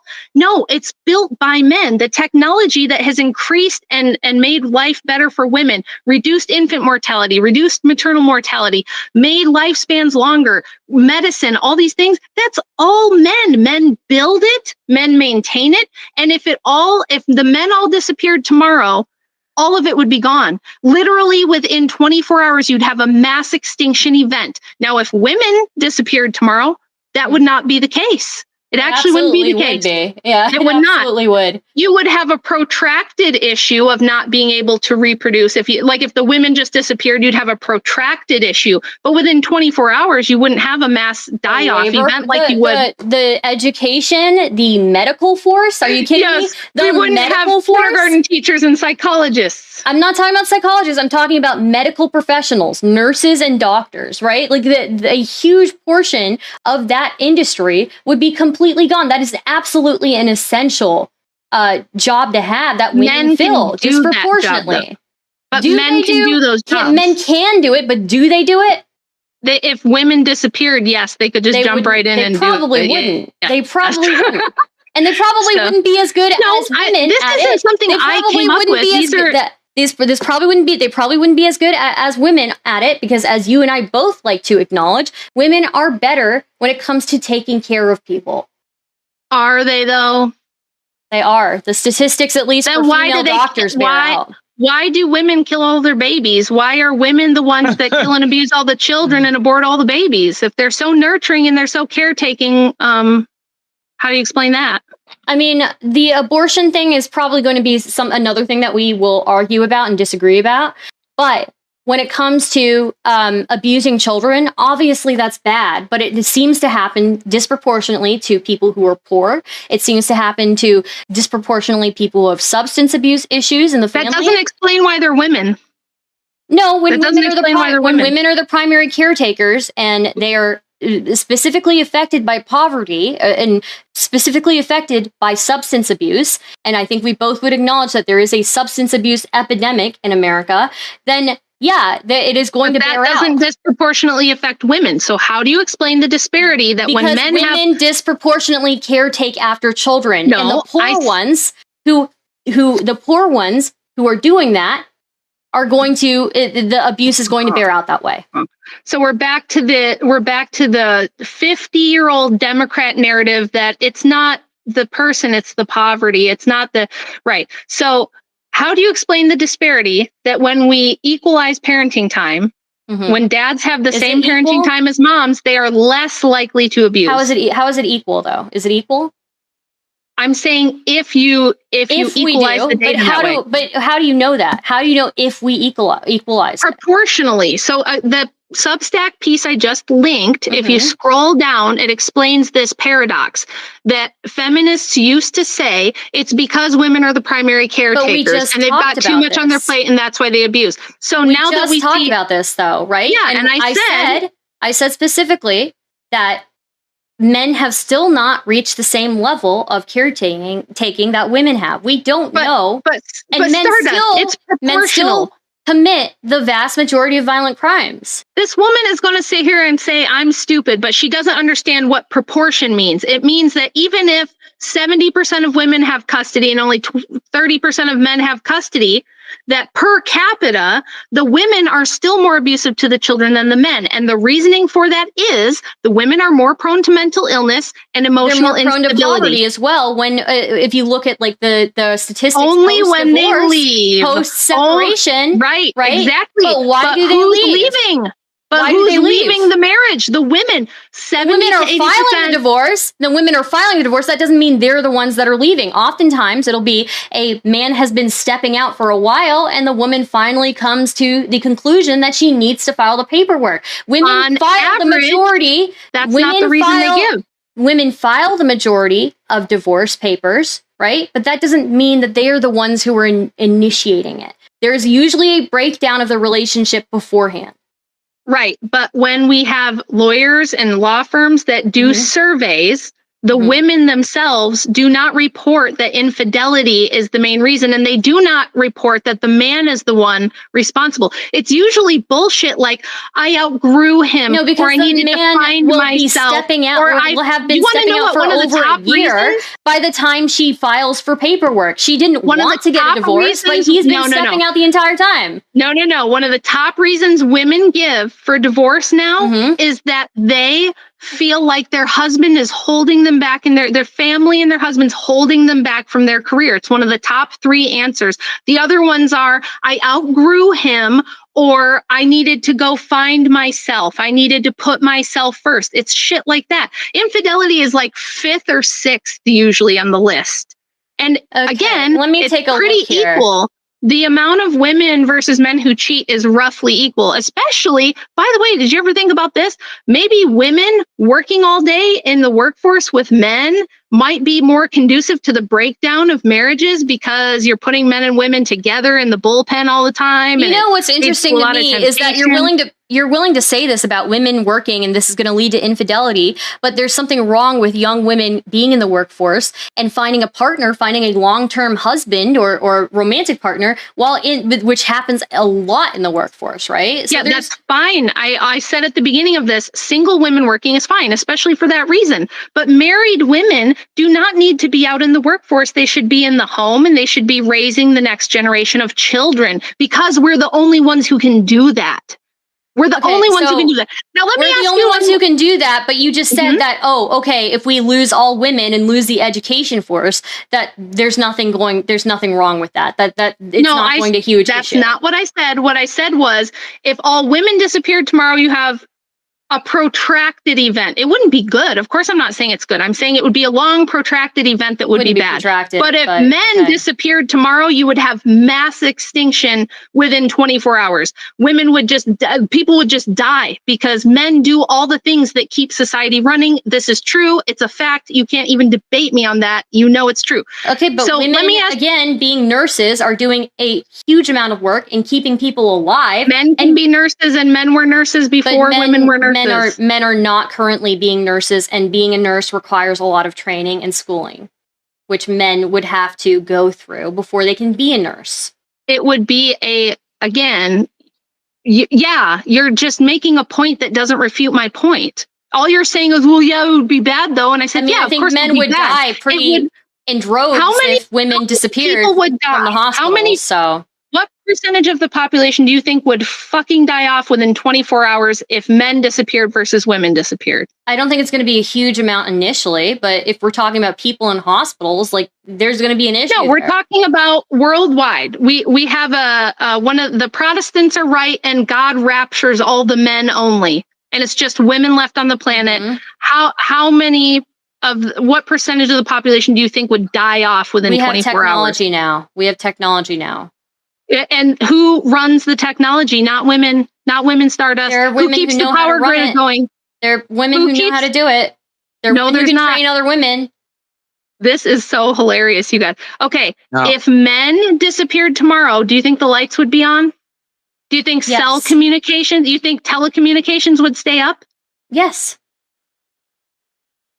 Do you have any idea? Have you ever taken a look at the data of who runs the telecom industry? It might be primarily men. I'm not going to disagree with you on it being primarily men, but there's still women out there who know how it works. You're going to take the Nina approach and tell me that a hurricane hits Florida and wipes out the power grid. You think the strong, independent women are going to go get the lights back on? They might, but it's going to take a longer time. It's going to take a longer time. Are you fucking kidding me? Yeah. Okay, so there's massive flooding in this hurricane area. Are the women going to go in and rescue all the people who are trapped on the buildings? Yes, it will take a longer time. It'll be harder, but they'll do it. Okay. And, the building materials that we're going to need to rebuild Florida, like timber, are the women going to go and work as timber workers? They will do it. They have done it before where they fill where there is a need. It might take them longer, but they will do it. Uh-huh. Okay, that's very interesting. I don't think I need to say anything else. All right, now let me ask you this. I forget who I started with now. It's been a long day. I had my own blood source right before this that I didn't plan. I'm looking at, by the way, in reasons why women initiate divorce. I do have a question though that I want to wrap. We still got plenty. We still got as much time as we need, but I do have a final kind of encapsulating question that I want to ask. But go ahead, Stardust. I don't want to cut you off. Go ahead. Yeah. So again, number 1 is unmet needs. 2 is deficient life-work balance. 3 is husband's unfaithfulness. 4 is alcohol addiction. 5 is physical and emotional violence. 6 is better support system, and 7 is fewer regrets. These are reasons why women initiate divorce. And I don't know if this is addressing just the fact that there are a lot of women who will file the paperwork and not necessarily even wanted the divorce, right? So. Now, let me ask you this, Stardust. What have been, or has been, the top 5 benefits of feminism to modern society? I mean, I think the advocacy for education is a pretty big one, but even if you look at traditional, patriarchal societies that exist today, I would say that they are still in need of feminism, right? There's a rape crisis in India. There is a rape crisis in a lot of Asian countries as well. And I think as far as when it comes to feminism, advocacy for women's health, advocacy for women's education, women being more easily able to support themselves in case something goes wrong, advocacy against domestic violence. And these are things that go for men as well, because feminists have pushed for the acknowledgement and the advocacy for male domestic violence survivors. So, yeah. Now, let me ask you this, Rachel. What have been the top 5 negative effects of feminism since it's kind of become a thing? I guess, 50, 60 years ago, however long? I don't know. I'd say it's the 60s, I guess. Yeah. 50s, 60s, yeah. The number 1 concern is the birth rate. If you look at birth rates, they started to decline a bit going into the Industrial Revolution, but after suffrage, they dropped like a rock. And then after the birth control pill became widely available in 1965, and we had the sexual revolution, it dropped below replacement, and it's never recovered. I would say abortion would be number 2 because it's probably the greatest genocide ever perpetrated on the human race. The third one would be fatherless homes, because if you look at children who come from fatherless homes, they are at exponentially higher risk for everything from being homeless to having addiction problems, ADHD and learning disabilities, economic disadvantage, more likely to end up in a juvenile facility or have a criminal history later in life, more likely to be divorced later in life. I mean, every possible risk factor goes up exponentially when you come from a fatherless home. And then I would say also the switch from a family wage to an individual wage has been pretty catastrophic. It's one of the reasons that we have such a difficult labor market and nobody can afford things right now is because of the effect of taking mothers and just shoving them into the workforce and almost doubling it. If you look at the workforce from like 1960 to 1980, it almost doubled in like 20 years. That's huge. Humans can't adapt that fast to that massive of a change. And so now even women who want to stay home with their kids have a really hard time doing that because we just don't have a family wage anymore. That's why in the 50s, a janitor could support like a family of 4 on his income and have like a single house with like a car. You can't do that anymore. Now it's like people are struggling just to get an apartment. And that's one of the reasons why. And then I would say the other thing is just the massive rise in the welfare state. If you look at the number of out-of-wedlock births from 1960 to now, and then you look at welfare spending over that same period, they go up on a graph in lockstep like this. They're completely parallel to each other. So we wouldn't have this giant nanny state, this huge welfare state, this overbearing income tax system without that. Now I'll ask one more, and then I'll give you guys your final points here. It's about 10 minutes, however long you want. But Stardust, would you say there? And I'm going to ask the reverse question to you after, Rachel. But Stardust, would you say there have been any negative impacts of feminist ideology over the? Yeah, I have a huge problem with like pop feminism kind of becoming a thing, because I think it really watered things down and people are more easily able to make like caricatures of what feminism is, when really, again, feminists are just notorious for arguing amongst each other about different issues within that. I do think also, like the feminists who actually believe that all men are evil, like, that is a bad thing. That gives us a bad name, and I don't agree with it. And I think any feminist who continues to perpetuate myths like men can't be abused, men can't be raped, men, are always going to rape and kill you. Those are harmful things. If you want to establish trust between the genders, between the sexes, that type of rhetoric is not going to fly. So. Now, Rachel, again, reverse question. Have there been any positive impacts from the increased influence of feminist ideology over the past, I don't know, like I said, 60 years? I would love to be able to say yes, but I would have to say no. And I've thought about this a lot because I want to be fair and I don't want to come off as being somebody who's just like, I'm here to be the anti-feminist lady, because I know that's what everybody thinks I am. But to be honest, I think that anything that people look to and say this is a benefit of feminism, for the most part has been conflated with advances in technology, which again are male driven. Men want to create a nicer, better world for women and children. We know that, feminists like to say men are these evil people who've always just wanted to like keep us oppressed and controlled and, lock us in the bedroom so that we can be their little toys or whatever. But if that were the case, historically, you wouldn't see fathers and husbands willing to go to war to protect the homeland, to protect their families. You wouldn't see them willing to risk their lives to defend women from attackers and intruders. You wouldn't see them build this technologically advanced world that, most men are happy to live under a bridge, and the only kind of technological advances they want are like, cool video games and faster cars and stuff like that. But they build a lot of this technically advanced world for the purposes of being able to have families and children and make life comfortable for their wives. They created all the wonderful things in my house that make my housewifing a lot easier. So I don't think there has been anything positive. And I think personally, and some people may disagree with me, but I think it's because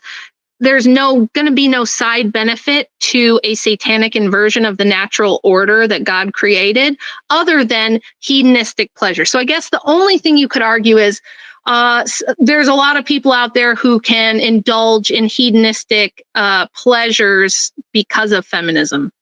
That'd be all I could come up with. Now, Rachel, I think I started with you. I may be wrong. Do we start with you? I think so. I think so. Okay, so I'll let you start here, and I'll let Stardust finish then, because that's how I always do it. Okay. Give your final points. Is there any middle ground? Is there any way back, in your opinion? Is there anything, perhaps some type of compromise, or is it just we have to roll all this back and go back to the way things were? I don't think it's about like trying to go back to a certain time. This is something that a lot of us who are like traditionalists or whatever you want to call us on like the right, they think we want to go back to the 50s, or we want to go back to, pick your time period. We want to go back. It's not really about going back, and I don't think you can go back. But I do think feminism is completely unsustainable. That's why I opened kind of saying I think this will be a blip in history, that 2,000, 5,000 years from now, people will look back and say, that was a funny thing they tried and it didn't work, because we are looking at the implosion of worldwide birth rates. We're looking at the implosion of the fabric of society. You would not have the LGBT nonsense, the trans nonsense, without feminism. It all came from feminism. In fact, some of the earliest feminists, going back to Flora Tristan, Margaret Fuller in the early 1800s, they were already coming up with prototypical versions of transgenderism, of gender abolition. They were hoping for a future where women could be biologically the same as men. So you would not have this LGBT nonsense if it weren't for feminism coming first. And yes, there are trans exclusionary radical feminists who don't like it, but I kind of just look at them and I say, well, you did this to yourself. You are going to have to eat the crow, because you are the ones that enabled this by trying to pretend, like Stardust does, that men and women are interchangeable widgets, that we can't, the women can rebuild the power grid. The women are going to do the timber work. They're going to do the extremely dangerous power line work. They're going to rebuild stuff if something gets wiped out. That's never been the case, and it's never going to be the case. Women don't even want to shovel their own driveway, let alone rebuild civilization. So it's silly nonsense. That's an obvious pipe dream, right? So just my closing would be, I don't think we've gotten, even if you think we've gotten something out of it, I think we really all got screwed. I think women got screwed royally by feminism. I think we got sold a bill of goods. We got told that, hey, all the problems you have as women, that you could be abused, that you could end up in a bad marriage, that you could end up impoverished and in need of help, that the feminism is going to fix these things. And that's not what we see. We see, as Stardust admitted herself, that women are more likely to be impoverished and live under the poverty line after a divorce, after leaving a marriage, that single women are economically, financially, physically and mentally more vulnerable than their married counterparts. They also report lower happiness indexes than their married counterparts. And feminism has permanently pitted men against women and made us competitive with each other rather than cooperative with each other. And so now we're stuck with, this mental health crisis that we're all dealing with. We are seeing the southern border crisis happening right now. It's not going to be women who go down there and defend the border. Are you kidding me? Let's stop pretending that there's no differences, significant ontological and anthropological differences between men and women that must be respected. Otherwise, it's going to be the ruin of our entire species. That's how bad it is. That's why I wrote the damn book, because it's not just like, oh, gee whiz, it's there's a little bit more divorce, but at least the women can have their jobs, and at least Beyonce and Taylor Swift can, be famous, and Kylie Jenner can make a ton of money. No, this is nonsense. It's literally ending humanity as we know it on every level that I just explained. So that's kind of my closing. Now you go ahead, Stardust, and I'll give you both a chance to promote your stuff at the end too. But you go ahead, Stardust. Future of feminism. I ask the same thing. Is there any type of compromise here, or are we just headed towards, I guess, increased feminist thought, increased feminist enactment of that ideology? Has it gone far enough? And I'll let you get your closing points, and I'll let you both you ladies promote after this very fiery debate, which I know it would be. Go ahead, Stardust. Okay, yeah. So I do want to start off and say, I think that there is an inherent difference biologically between men and women. And because of that, we do need feminism to advocate for women because they are always going to be at a disadvantage biologically. Secondly, I do think that women, when asked to step up, will step up if there is a crisis and they are needed. It might take them longer. They might need more training. It, might be more of a struggle for them, but they will step up and they will do it. Thirdly, I disagree with what Rachel said about, she implied that I said that stay-at-home moms are happier with husbands are happier or something like that than single mothers. No, single parent households are obviously going to have worse outcomes than a two-parent household. But when you look at stay-at-home moms versus working moms, and you look at the statistics around that, stay-at-home moms are more likely to be depressed, isolated, and economically vulnerable. One study compared 200 working moms with 200 stay-at-home moms, and non-working moms aka the stay-at-home moms, were 2.43 times more likely to live with depression compared to working moms. Another 2011 study, which followed data over a 10-year span on more than 1,300 mothers, noted that working moms, even those in part-time positions, experienced fewer depressive symptoms compared to stay-at-home moms. Again, women's education, super important. You see this across the board when you look at any country's data. When women's education increases, child mortality rate falls, maternal mortality rate falls, child stunting drops. And just the quality of life of people in general seems to go up. Finally, talking about custody and family courts, yes, again, always better for two parents in the household. But again, 27% of men seem to completely stop calling and visiting and doing anything to reach out to their children. Feminists don't agree on trans issues. Rachel brought that up as well. They just don't. So I don't know what else to say about that. But yeah, women and men, obviously not equal. That is why we need feminism. And if Rachel claims that feminism is bad for everyone, but especially women, my questions would be, how is staying at home, putting the brunt of the earning an income for your family on your husband, and then having him suffer through that, helping men? How is men continuing to have breakdowns because of the stress in their life beneficial to men? When women want to take responsibility and for their own lives and enter the workforce, it seems like a bad thing. But Rachel will look at any movement that she disagrees with and say that it's being funded by wealthy financiers or by by hedge funds, by people on Wall Street. But there's no personal responsibility there for allowing those movements to grow. There's no possibility that those movements were popular for a reason, not just because they were financed by wealthy financiers. So yeah, those are my thoughts on this. And I mean, I had a whole lot more questions, but yeah. Well, if you have a couple more, I mean, I have more time. I won't cut it off if you wanna ask one. I have a really early flight in the morning, though. It's the only reason. It's the only thing. But if you want to ask, you had a lot more questions. Well, I'll let you get one in. How about that? Does that sound fair?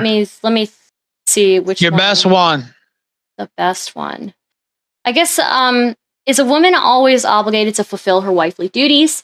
And also, are there any scenarios where she's not obligated to do that?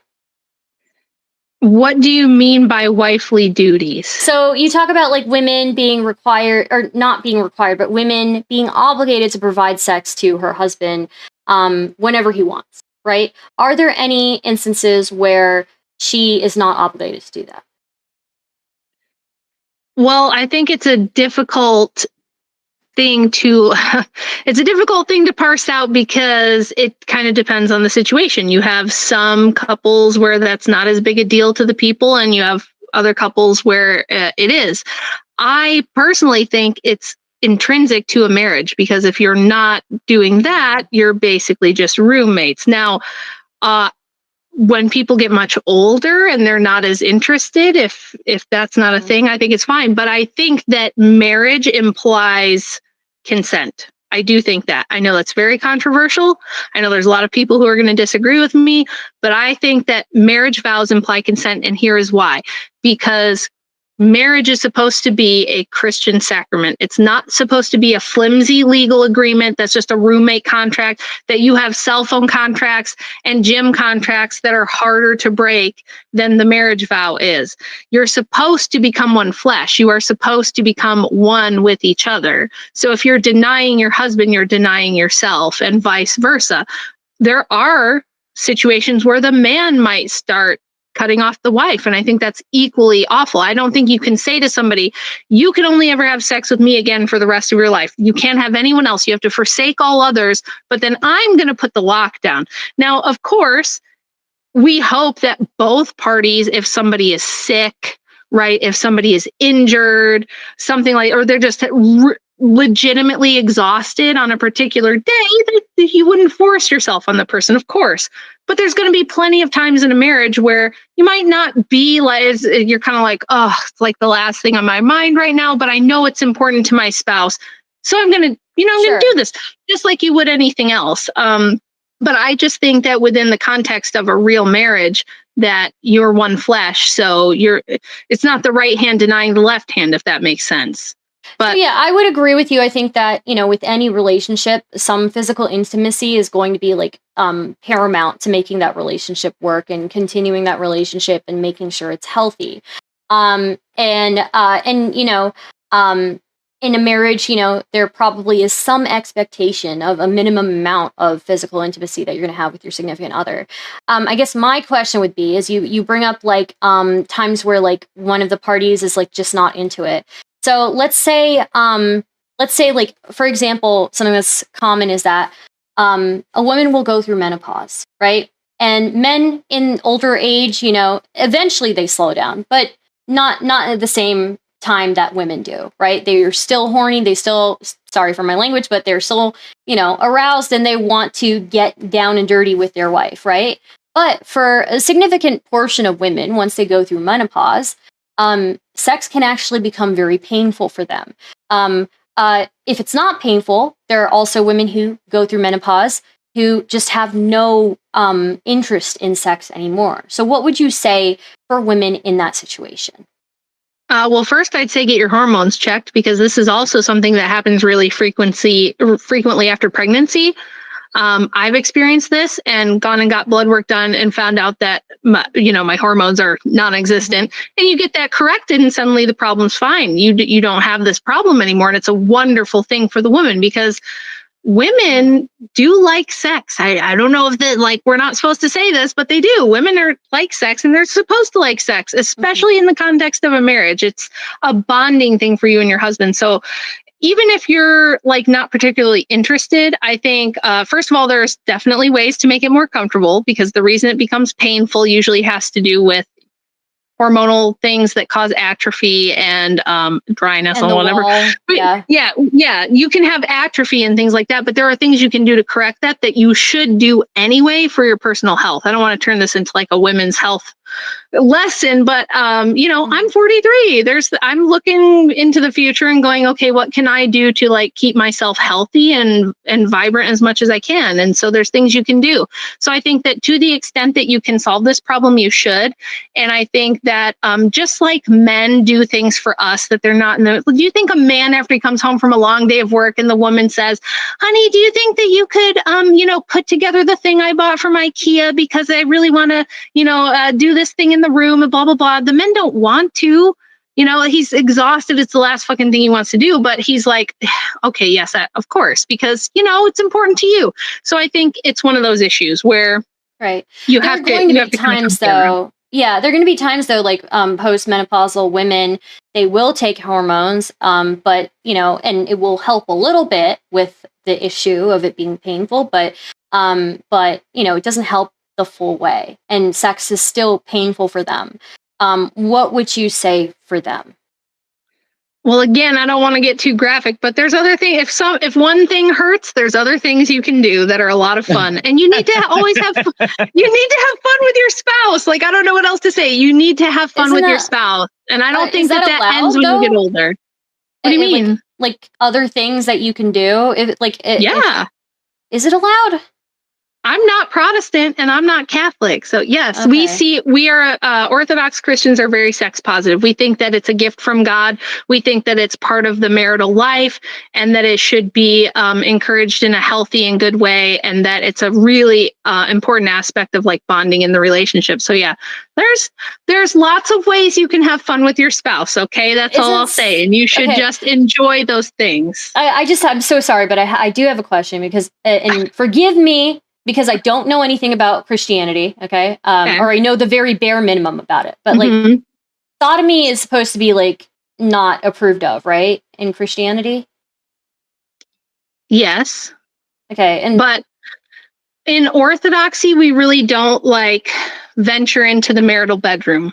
We think that within a blessed marriage through the church, what you're doing in your bedroom is really not anyone's business. If you have a problem, like a serious problem that's affecting the marriage, you're supposed to go to your priest, who is your spiritual father, and talk about that and come to some kind of a compromise or some kind of a solution there.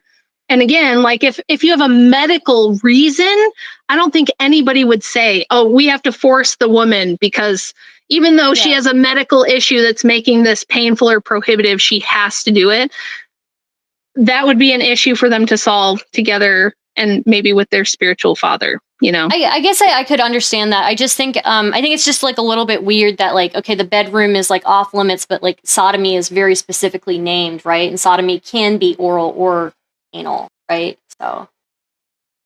Yeah, like generally we say that married couples can enjoy each other. When we're talking about with sodomy, and usually this is a big thing too. Like Protestants and Catholics have kind of a different take on it than we do. And they've innovated from the original understanding. When we talk about sodomy, we're talking about homosexuals. Okay. We're talking about men doing butt stuff, and that is never approved and it's never okay. Other than that, we think that if you're a married couple and you're in the bedroom, that's your business. I guess, that makes sense. But like, I would say, at the very least, it seems that like butt stuff with like a heterosexual couple could like be like not beneficial as well, right? To the person whose butt is being, you know, Stardust. Look, well, it depends on who you're with, Stardust. I've been with some who quite enjoy it, actually. But if you do too much stuff there, I'm just saying it's not going to be good for that person's butthole either, okay? So I don't think I'm the person to ask about such things. So I mean, okay. What a spirited debate we had tonight. I have a question. One last question. Last question. I'm so sorry. Okay. No, it's fine. What if it's a married couple, but it's the wife likes to peg the husband? No, absolutely not. That's behind the marriage doors. There's no pegging. No, you don't strap on a fake dick. You don't strap on a fake dick and peg your husband. That's not sodomy then, though. That's homosexual nonsense. It's not homosexual, that's deviant behavior. Woman.